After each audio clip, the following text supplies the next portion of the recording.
All right, folks, welcome and happy February to everyone. Thanks for coming back and joining us for The Deliberate Way, our fourth episode. And you know me, I'm Dan Seewald. I'm going to be your host and your moderator, and I am joined by absolutely one of the most interesting people that you're going to meet, not just today, not just this week, but maybe the whole of February. Petr Ludwig. Peter, I know how's that for an introduction? I'll give you a proper introduction in a moment, but Peter, great to have you here. Hey Dan, and thank you for having me. It's a great pleasure to share some ideas about procrastination with you and with people that are listening to us.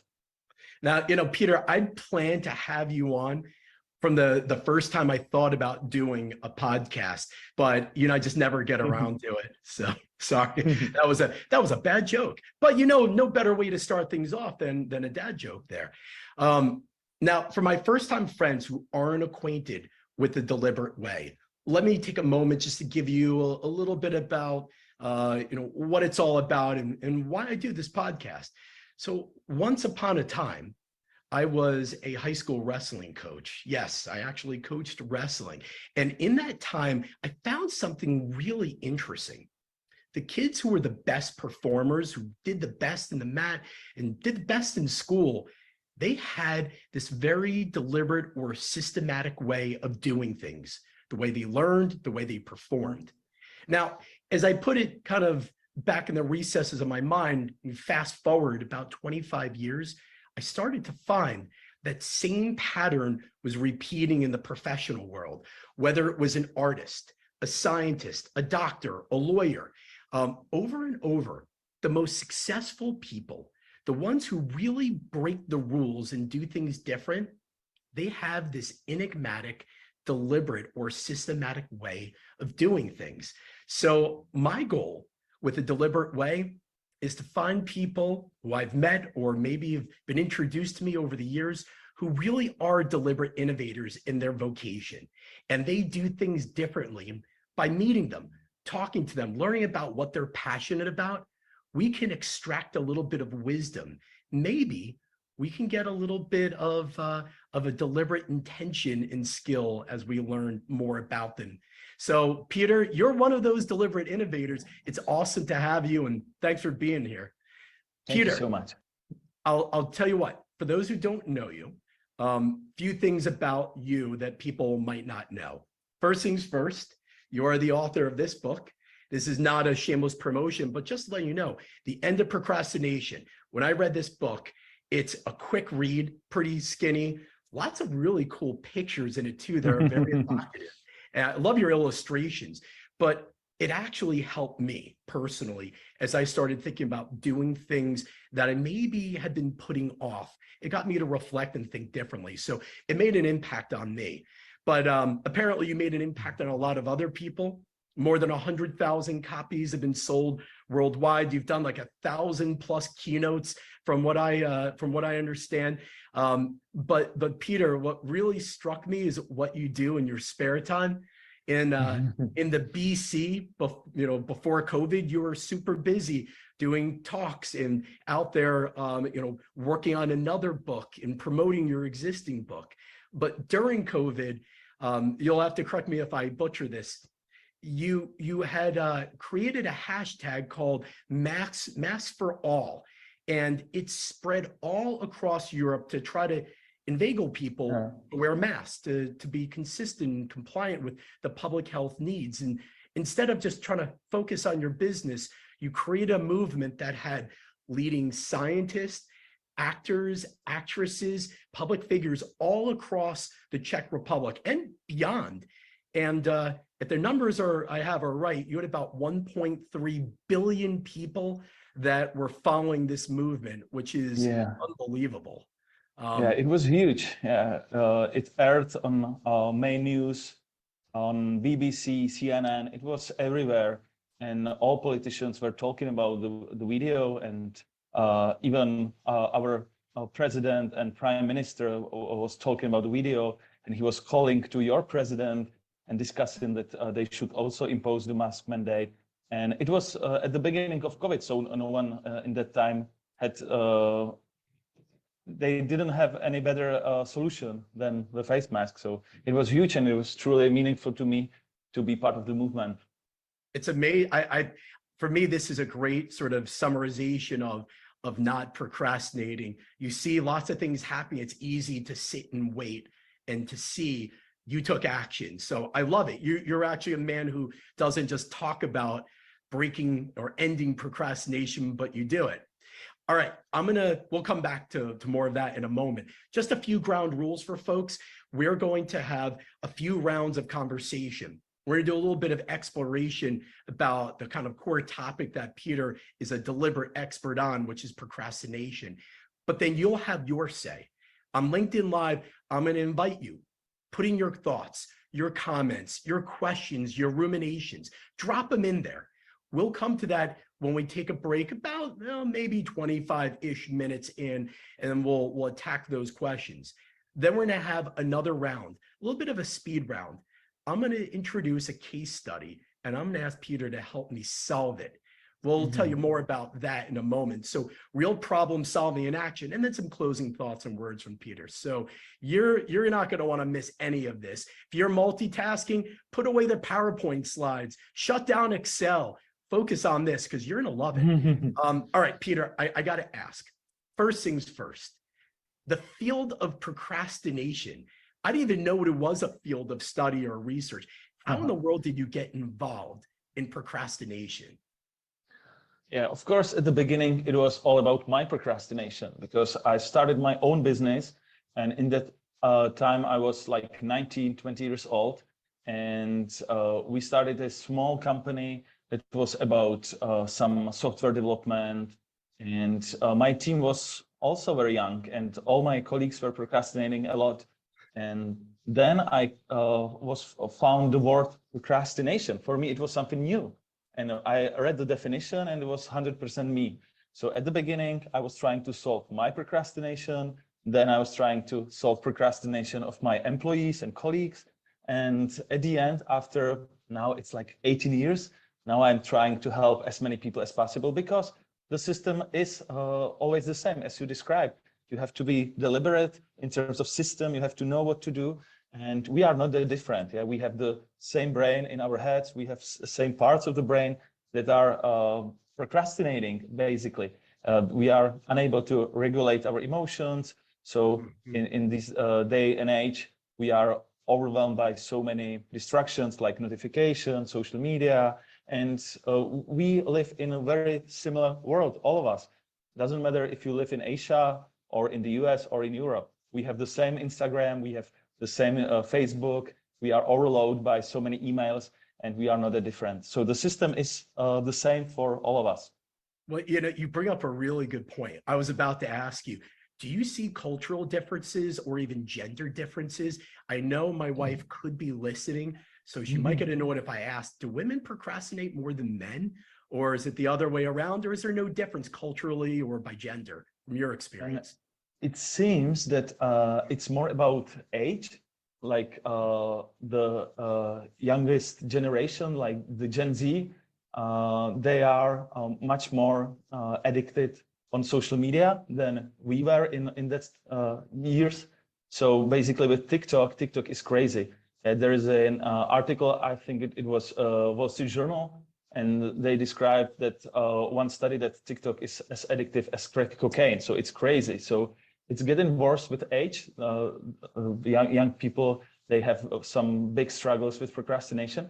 And it's also connected with the brain because the prefrontal cortex, the part of the brain that is for self-regulation, that is the part that is basically for willpower, it evolves till our 26 years. So basically, if you are 16 years old, you don't have the part of the brain that is capable of self-regulate. So that's also the big issue.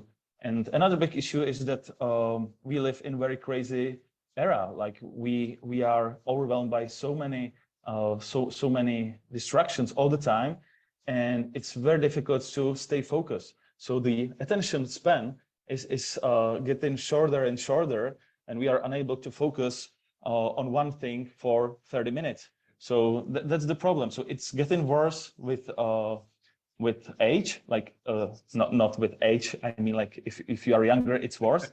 And then of course, even some elderly people, they procrastinate too. Their procrastination is different. Of course, they don't have TikTok or Instagram, but they are procrastinating with, for example, fake news. They are reading those articles, they have emotions, and they are addictive to those stories, to those chain emails and stuff. So it's also another big issue that they are procrastinating on those crazy sites with those conspiracy theories.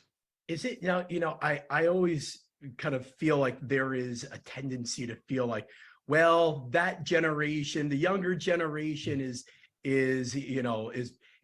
more susceptible. And, we always say that, our generation was different, but do you feel there is really a generational difference? It's not just I don't think so. older. It's matter of tools, I think that if you are used to use, for example, TikTok, your procrastination is different, but it's not about age, it's about the tools that you are surrounded. Yeah, and let me take a step back for a moment. We're talking about procrastination. Well, first of all, how do you say procrastination in Czech? Procrastinace. Oh, it's very very similar. Similar. Yeah, very similar. I don't know if it was a Latin-based word or not. Yeah, so, it's based on Latin, yeah. Yeah, procrastination, what is it? Like, how do you define it? What's your sort of common definition you share with people across cultures? Because maybe different people in different countries view procrastination or define it differently. Yeah, the most favorite definition is that you know what to do, yeah, but you do something completely different, and you do some meaningless activities instead of something meaningful. So you often know what to do. Yeah, you have your to-do list, you know your priorities, you know that you want to exercise more, you know that you want to eat healthier, but at the end you are stuck with the same pattern of behavior. So you are postponing things, you are unable to push yourself to start new things, and at the end you are unhappy because you are doing something that is meaningless to you. So that's the main bad outcome of procrastination. It's always connected with worse mood. It's connected with a high risk of anxiety and depression. So at the end, if you want to live a fulfilled life, you have to fight procrastination. You have to understand how it works and how to overcome it. Is it the same thing to be lazy and to be a procrastinator? Are lazy people inherently procrastinators and procrastinators aren't lazy? Or is it not work that way? Yeah. By definition, procrastination is always connected with negative emotions. But if you are lazy, you are just happy doing nothing. Like so a cat sitting in the sun, licking exactly. its paws. So if you don't have regrets, it's not procrastination, it's just pure laziness. So being lazy is sometimes very important to be happy doing nothing. But if you're procrastinating, it's always connected with regrets, with a notion of failure. And at the end, you are just miserable. So that's the reason why procrastination is bad, because it's always connected with negative emotions. Laziness is fine. It's pure. To build on this point a little bit, Peter, there was something you referenced in your book. I'm just going to read it off here, that people tend to look back on their lives and they don't regret so much what they haven't done or what they have done, pardon me. They regret the things they haven't done. Like, we don't say, well, boy, I was a terrible husband, or I wish I didn't beat my children. But it's not that upsets them. It's, I never did that vacation to Hawaii that I didn't get to.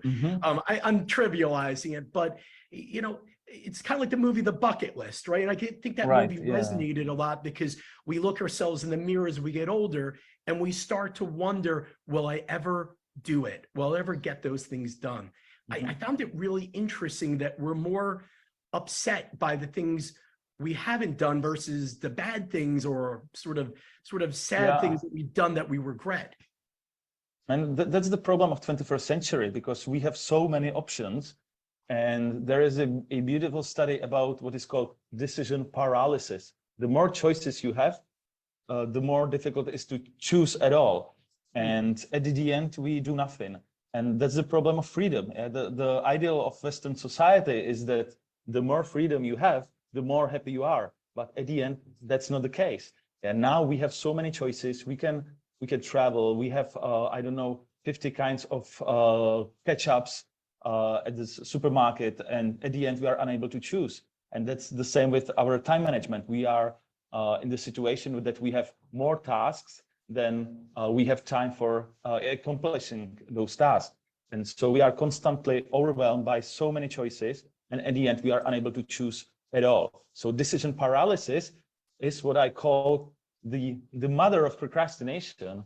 It's the main source of procrastination, because freedom, if you are working in Middle Ages, you didn't have a freedom to procrastinate. So basically, you didn't procrastinate because you are in the situation that you are constantly fighting for your survival. But now that your primary needs are fulfilled, it's very difficult to motivate yourself in the long term, because you are not fighting for survival on daily basis.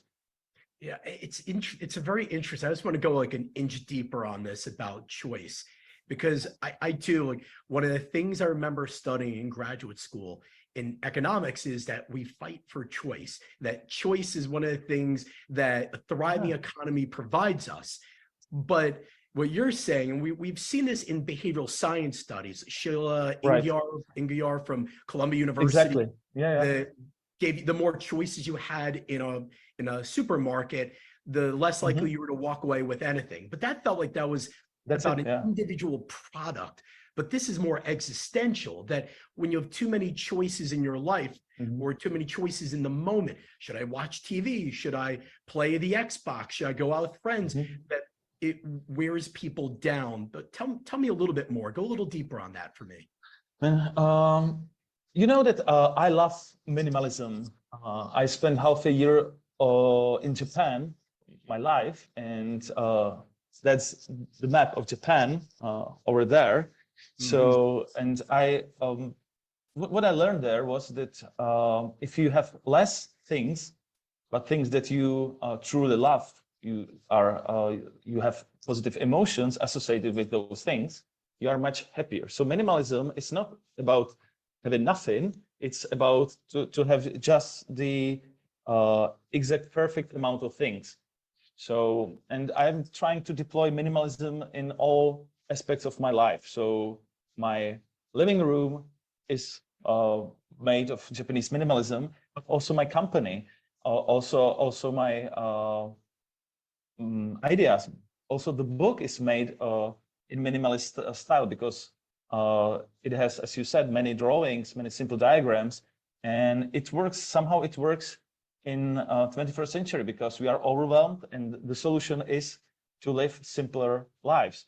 So, and I truly love one quote that is attributed to Albert Einstein, and it follows like this: if you can't explain it simply, you don't understand it well enough. So simplicity is my way of living, and it's also one of key, let's say, tools or ideas of fighting procrastination. The less tasks you have, the lower is the chance that you will procrastinate. So if you only focus on what is important and you are unable to get rid of the noise around, then you are much more productive. So simplicity is the solution. So there's a very big assumption in there. I'll just ask you to tease this out a little bit more for me. That assumes prioritization. We know what's most important. I can say from my own personal life, if I'm working with a client or a customer and they tell me, what are the most important things? My natural inclination is to tell them 10 things, because there's so many possibilities. But once you get past 3 or 4 or 5, they tune you out, and you start finding that. So it seems like if you come from a place of overabundance, it can wear people down. But then that means you have to prioritize. How do you, and I know this gets into the solution piece, but where does prioritization fit into minimalism, reducing choice and reducing procrastination? Man, after 15 years in the field of procrastination, my ultimate answer is that the courage to say no is the key tool for good time management. Because if you are unable to say no, then you are overwhelmed by priorities of other people. So for example, my email, my inbox is full of priorities, but priorities of others, not myself. So if you have a courage to say no, then you have also time for yes, then you have time for your priorities. So that's the ultimate answer, how to be more proactive, say no to things that are unimportant or are not in your personal vision. I'm feeling much more rewarded that you said yes to be on the podcast now. That break through a lot of clutter. Because this is meaningful. Yeah, this is in my personal vision to share ideas, to help people. So this is exactly what I want to do now in this day and age. I'm glad I fit in the priority scheme. That's awesome. A couple of things I'll just note. Folks are on LinkedIn Live right now. Make sure, as you have some thoughts, opinions, reflections, put those in. We'll capture them in just a few minutes. I'm going to ask one more question, but it'll be your turn to have your say. So I got to just turn to what's happening right now in the world, Peter. A lot of things are happening. You know, Turkey yesterday, massive earthquake that struck Syria and Turkey. The world's in turmoil there. The market, it feels like we're in this strange place where every day, if you read the Wall Street Journal, the Times, you see that there's layoffs happening across industries, yet unemployment is very low. I'm starting to see more and more people not acting or doing things. And I don't know if that's because they're waiting for things to turn around or they're not sure, but procrastination seems to be the work du jour. Are you seeing that? What are you seeing, and how does that play into the current sort of economic climate we're in right now? Yeah, I think that sometimes I call this group procrastination. If you have a group of people and they are unable to make a decision and they are stuck in what we call a status quo or something, then they are stuck in the same patterns of behavior. So if there is a crisis and you, for example, are unsure what to do or you are scared, then you have much higher chance that you will procrastinate. So, and we experience this even with businesses. That they are scared, of course, because the dynamics of the market is crazy. And I completely understand that. All my clients, they are like unsure about the future. And it was with COVID. Now in Europe, it's with the war in Ukraine. And a lot of people, they are scared, but at the end, they are unable to make any decision. And that's the bad part. I think that we should be more decisive in terms of innovation, in terms of deploying new ideas, even if the market is crazy and is difficult, because this is the best time to change something. And if you, for example, are unable to, I don't know, to deploy some new ideas about AI, then in a few years you will be left behind. So I think that this time is the best, and we don't have any other choice than to innovate and to push ourselves even to try new things. For example, with my company, before COVID, we did around 100 keynotes, live keynotes a year. And with COVID, everything was canceled. All our conferences were canceled. And we started to do online conferences. We never did any conference online before COVID. Now we do 80% of our income is from online world. And we completely switched the whole company. And we had to switch the whole mindset. Now we are deploying AI. We are using ChatGPT for generating texts or ads for our marketing team, and it works. So I think that this time this era is very, very pushy in terms of our courage. We have to do something, and if not, we will be left behind, and that's not what we want, right? I do. It really resonates with me, this idea that when things are volatile, those people who are the trendsetters, the real innovators and entrepreneurs, that's when you strike. And it's right, what I'm seeing is a lot of companies doubling down on reducing budgets, cutting people, and they're actually bunkering down. It's not a great thing. It's not. All right, Yeah. Peter, the audience wants you. There are a lot of questions that have popped in. First things first, Perfect. Vic asked a question. He said, I'm not a procrastinator. However, I struggle with too many balls in the air. What's your recommendation on how to manage tasks better on a daily basis? Mm-hmm. Yeah, the whole first chapter of the book is about finding a strong sense of purpose, both in private life and at work.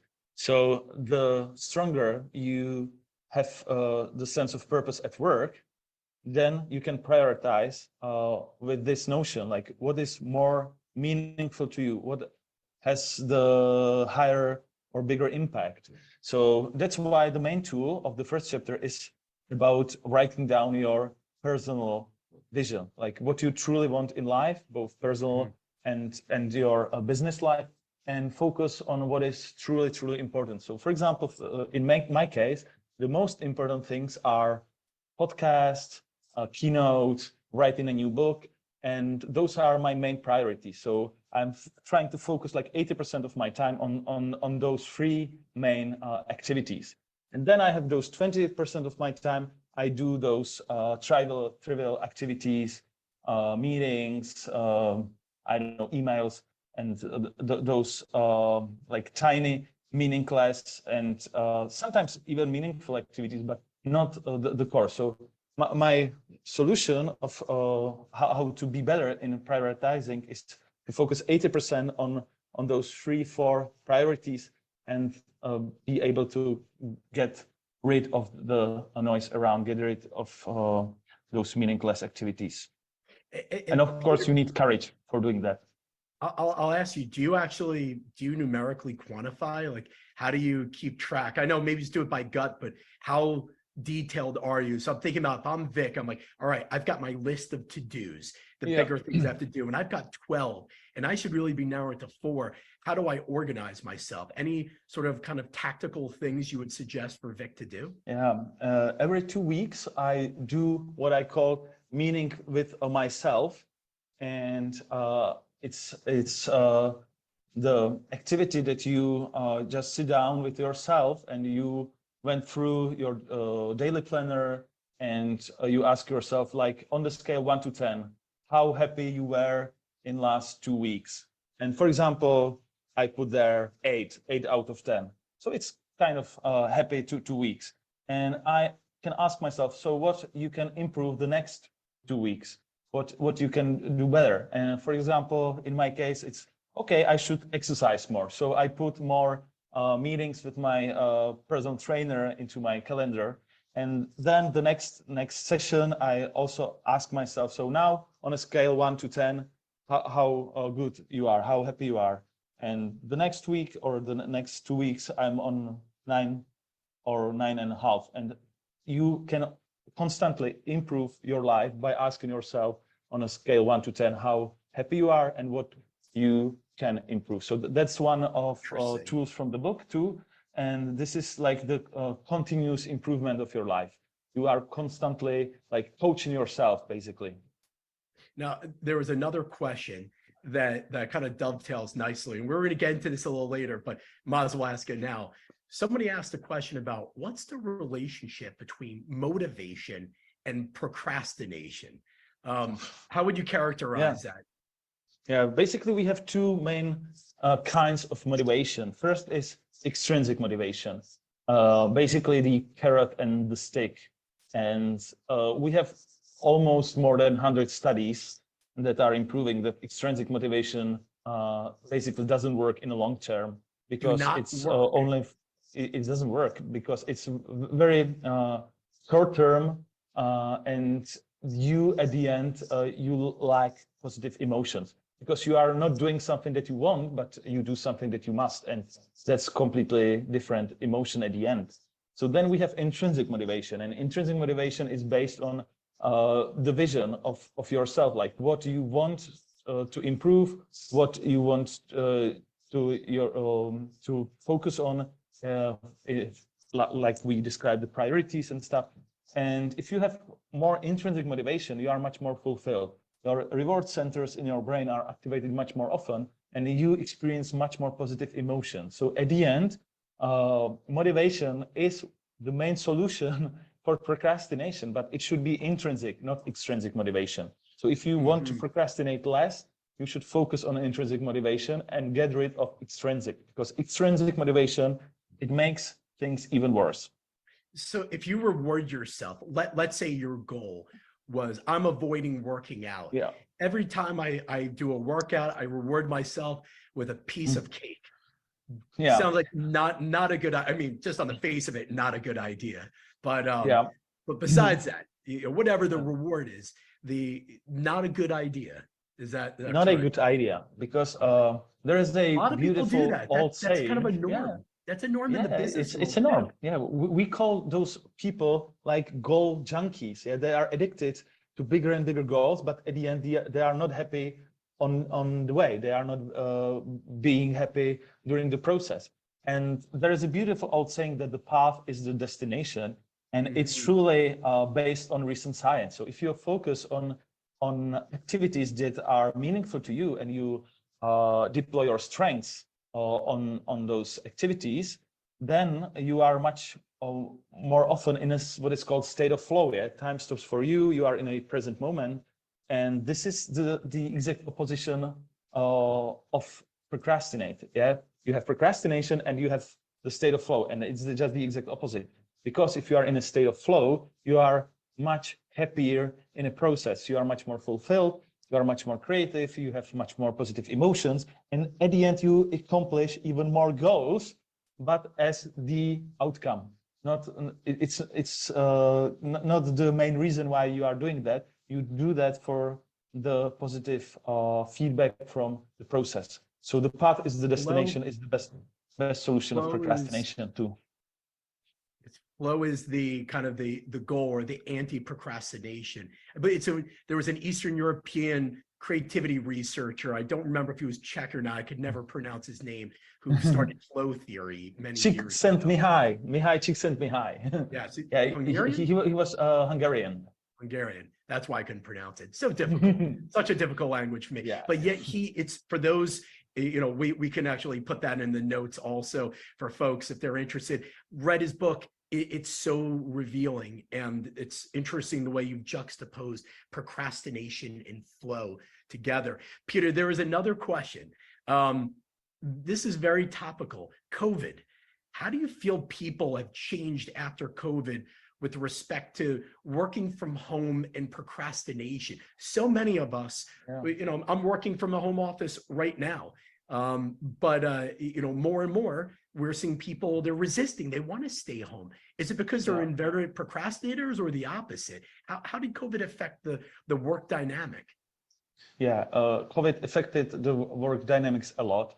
First of all, we have the data that the post-COVID syndrome had huge impact on procrastination, because it can truly ruins your sleep. And if you have worse sleep, then you procrastinate much more the next day. And people after COVID, like 1/3 of people, they have worsened their sleep.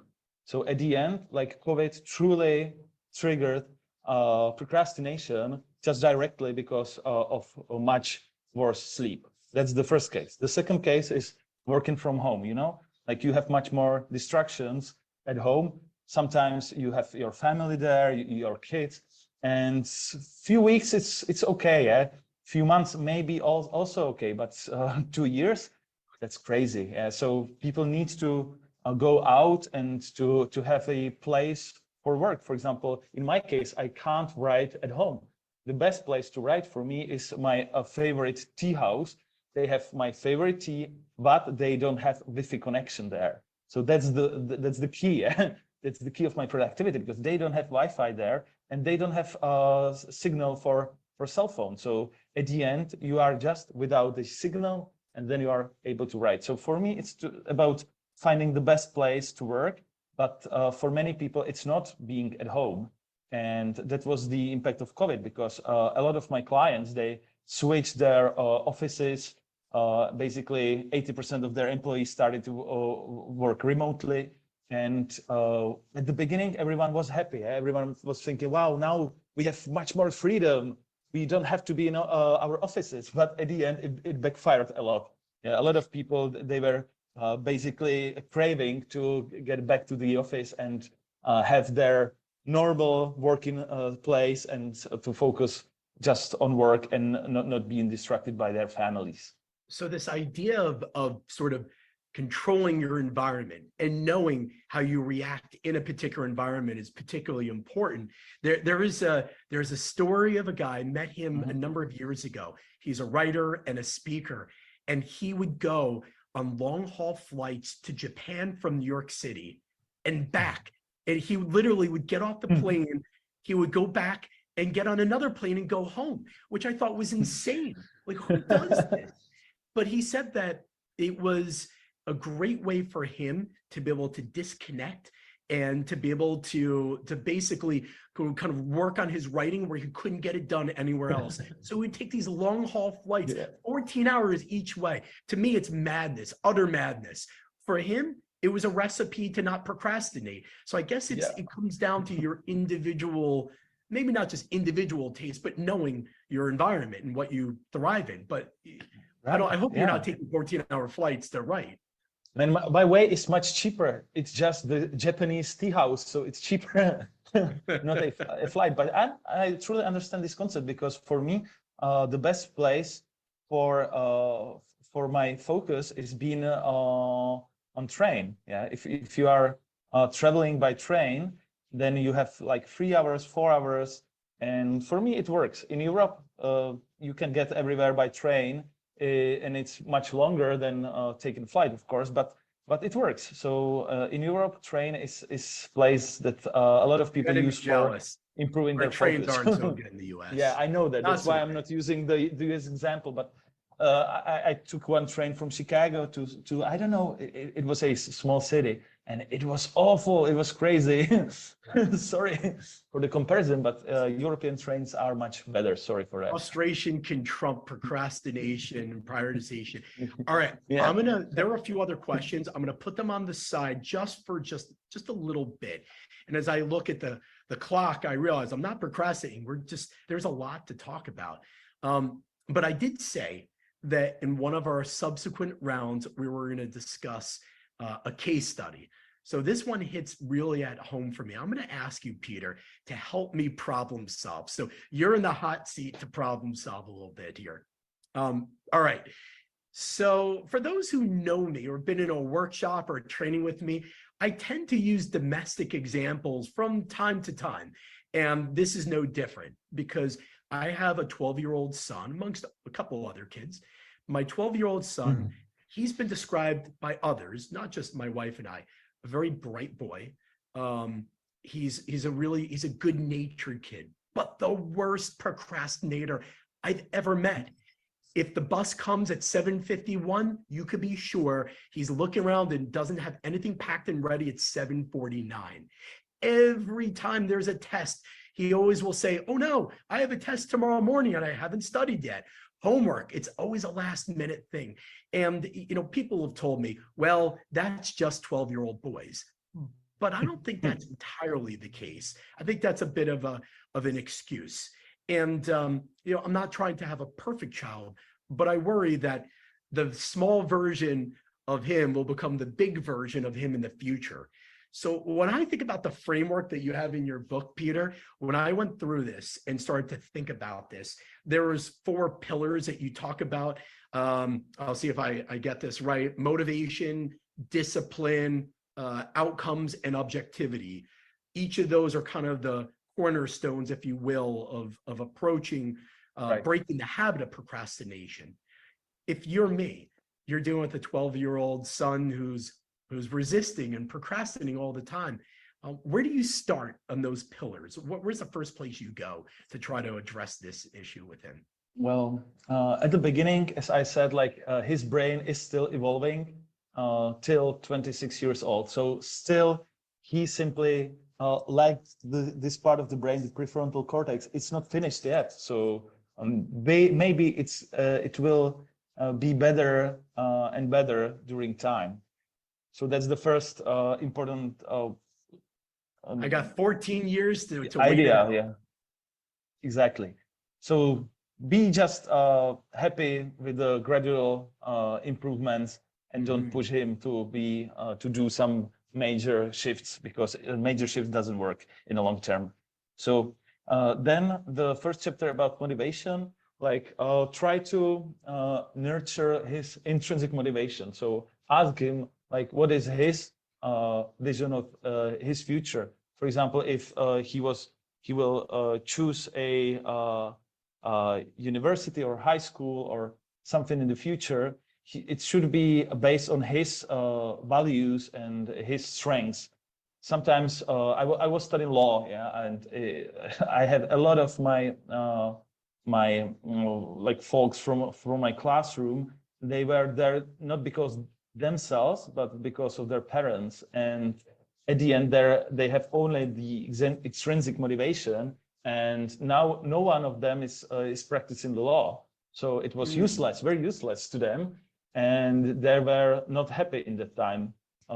They were procrastinating a lot. So try to nurture his intrinsic motivation, and what works the best are questions. So ask him questions, what he thinks about his future, or what he thinks are his strengths, what are his values, and how he can like use them. I know 12 years, it's not the best year, because they are starting to have their own visions of the future, and they don't want to discuss that with their parents. I was the same. I was when I was 14 years old, we started a punk band. So I was playing electric guitar in a punk band, and it was not the vision of my parents in that time, like 100%. It was not their vision, but it helped me to be by myself. Yeah, it helped me on my way to start my own business and to have the courage to move to the US, for example. So I still remember the punk band as a major turning point of my life in a positive way. So don't be scared if he is doing some crazy things. They have to sometimes fail. They have to do something based on their crazy vision of being youth. Yeah. And Peter, you're the second sort of pillar you had was discipline, which is an interesting connection to this. The particularly self-regulation. And I really love the way you describe self-regulation. It's the skill of giving yourself orders and then actually following them. Self-regulation is definitely not a strong suit for most people. Put aside a 12-year-old boy. But why is self-regulation so hard and discipline so important with respect to breaking procrastination cycles? Yeah. Again, I have my own example. I was always on time, even though I was playing in a punk band. And I always wished to myself to be a systematic punk. So it's very, let's say, opposite concepts, but it works because I love to improvise. I love being punk in terms of starting new things, to innovate, to think outside of the box. But I love system. I think that I have a little OCD or something. That's why I love minimalism. I love Japan, and I love everything in order. So that's why I have some tools in the book that are about building habits. So if you only focus on building habits, and that's the source of building a self-discipline and building your willpower, because our brains our brain works like a muscle, because if you do 20 push-ups daily, not just your muscles are growing in the long term, but even the prefrontal cortex, the part of the brain that is for willpower, is growing. So basically you can rewire your brain by habits, by those micro habits. It's not about to doing like huge amount of activities. It's about doing tiny activities, but gradually improve in a long term. So that's the solution of building willpower. Start with small steps, but being able to carry on and improve. And like I always call it, like if you have a diamond, you can always improve something. So that's the way, again, focusing on path rather than the destination. And you had your third sort of pillar was this idea of outcomes, and you had a quote where he said, success doesn't mean not failing. It means you know how to get up quickly. And I really like that. That really resonates with me. And the idea of outcomes, you proposed a couple of different simple practices. You've kind of alluded to them. The evening practice of finding 3 positive things every day. I really like it because it's so simple, but I don't do it. And when I started doing it, it felt a little unnatural, but it felt good. And I'm curious why that, you think that will break a procrastination cycle or other things as well. Feels like it's touching on multiple kind of elements, but tell me a little bit more about that.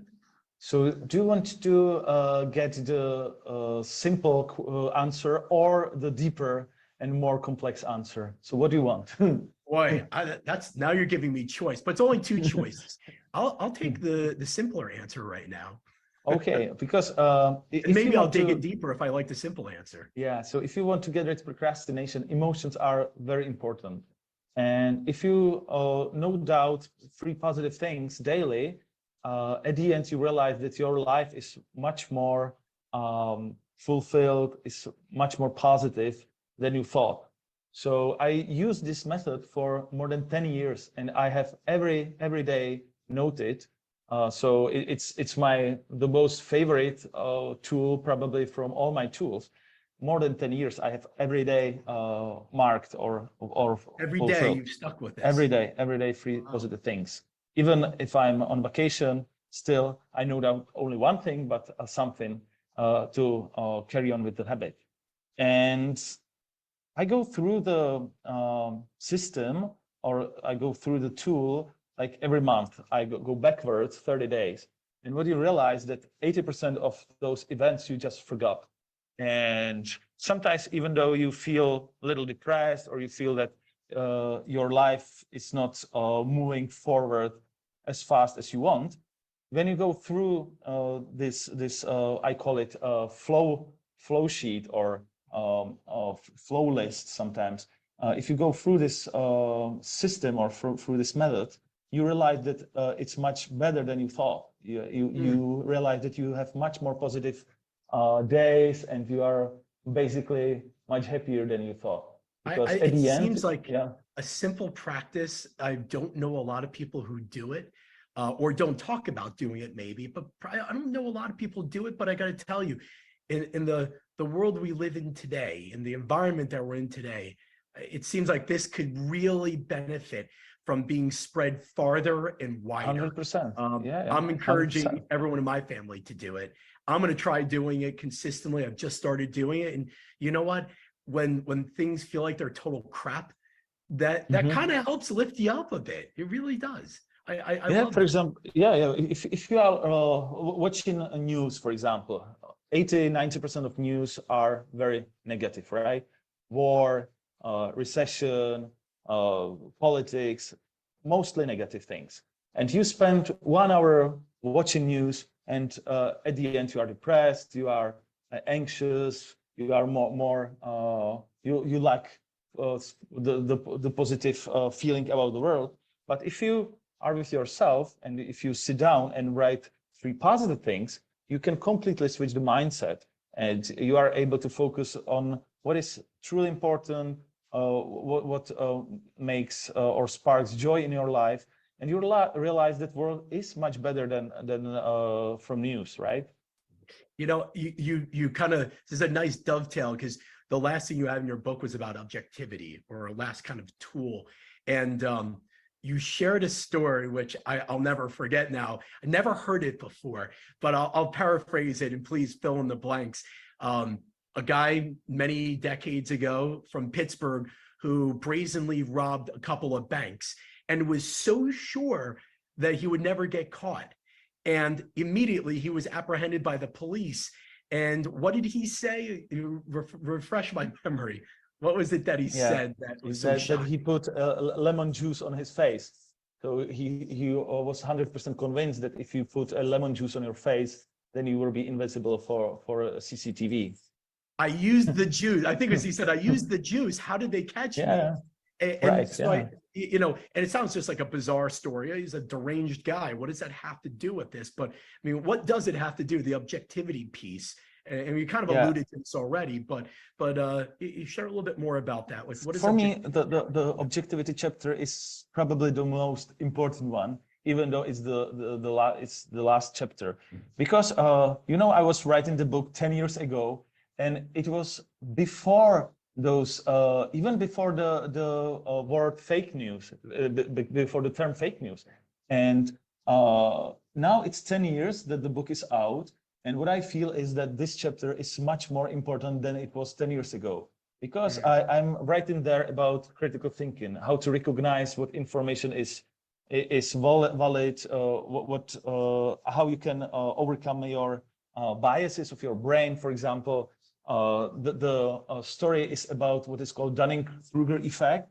And it's the thing that you lack some skills in some domain, but you think that you are skilled. So basically, the better you are in something, the higher is the chance that you will underestimate yourself. But if you are on the opposite side, if you are incompetent in something, you think that you are competent actually. So that's the problem of people that are discussing the most on social media. They are 100% sure about their truth with capital T, but at the end, you realize that they don't have a knowledge about the things. For example, about vaccination. They read free articles on vaccination, and then they are experts on vaccination. And that's the problem, because those people are the most, let's say, at the end, aggressive, because they truly believe that their truth with capital T is the only truth.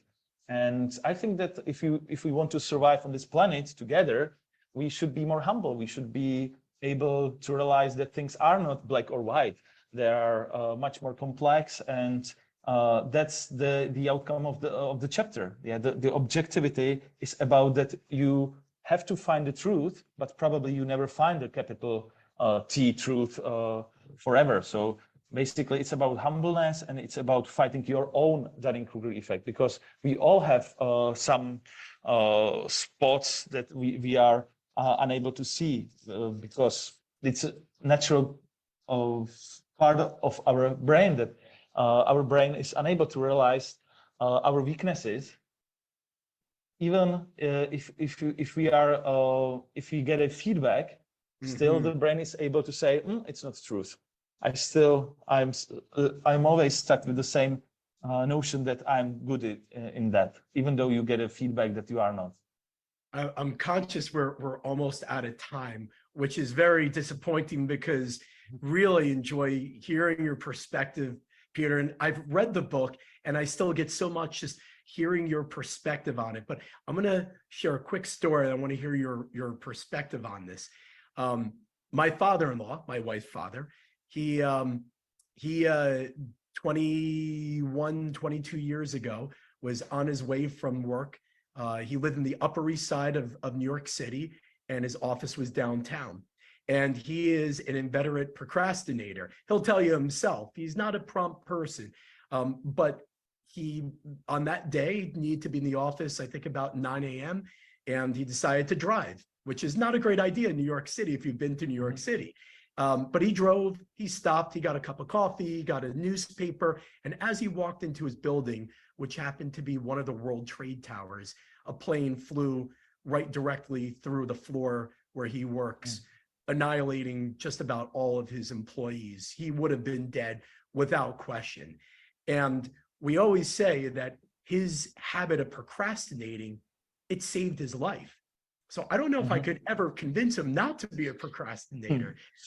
Your thoughts about trauma and procrastination, are there good times to be a procrastinator? Not just in these extreme examples, but so are there benefits to procrastinating? You know that, for example, he could have flu, he could be ill, and he could stay at home, and the outcome would be the same. And he could survive by having a flu. And at the end, you don't say that flu is something good. And it's the same with procrastination. You can have a coincidence that procrastination can save your life, but at the end, on average, for most of us, it's not something good. Yeah, we are wasting our lives. Life is short, and you don't want to waste your time. It's the most valuable resource that we all have. And if you are procrastinating, you are doing something meaningless. At the end, you are anxious. You are disappointed with yourself. So, of course, there are situations that procrastination can save your life, but overall, to fight procrastination is a key skill for 21st century. If you want to be happy, successful, if you want to have a successful business, or if you want to be just happy with yourself, what's the solution? Have a strong life vision, know what to do, and then have a courage and discipline to just fulfill the vision. So that's this. I don't know if there's anything left to be said after that. You're right. The flu is not a good thing, and that's a really good point. Last thought, Peter. Any tips, tricks that a couple of things that you might share with the group about? Here's some things that you can do in the everyday. Yeah, I think that's the best thing is having courage to be disconnected. Yeah, because we all have the FOMO, yeah, the fear of missing out, and that's the main reason of addiction on social media. And what I truly love, I always switch my cell phone off, and I can be like 5 hours disconnected. And at the end, most of the time, I realize that nothing happened. So I can go to Japan for 1 month and being disconnected there, and I go back and I realize that my company survives that. So being disconnected and have a courage to have a time for yourself and find a place without distractions. It can be on a plane, it can be on a train, it can be a tea house, or it can be a favorite cafe on Upper East Side or wherever. But at the end, it's about finding the way for yourself where you are productive. And if you are not productive at your home, working remotely, just have the courage to change something. So that's the ultimate solution, is to have a courage to change things if you are not happy with them. Awesome. I know there are a few questions we didn't get to.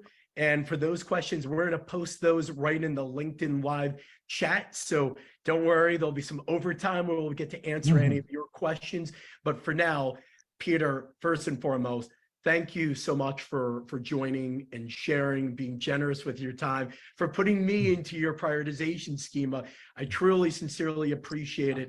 And I can't wait to have other folks come back for our next episode, which will be a surprise for the Deliberate Way. We're going to go deep into the depths of behavioral science and the brain, but more on that. In the meanwhile, Peter, I wish you well. Thank you. And I hope that procrastination doesn't assail you. I'm going to be practicing some of these tips and tricks. I hope others will as well. So thank you, everyone, for tuning in, and we'll see you at the next episode. Take care, everyone.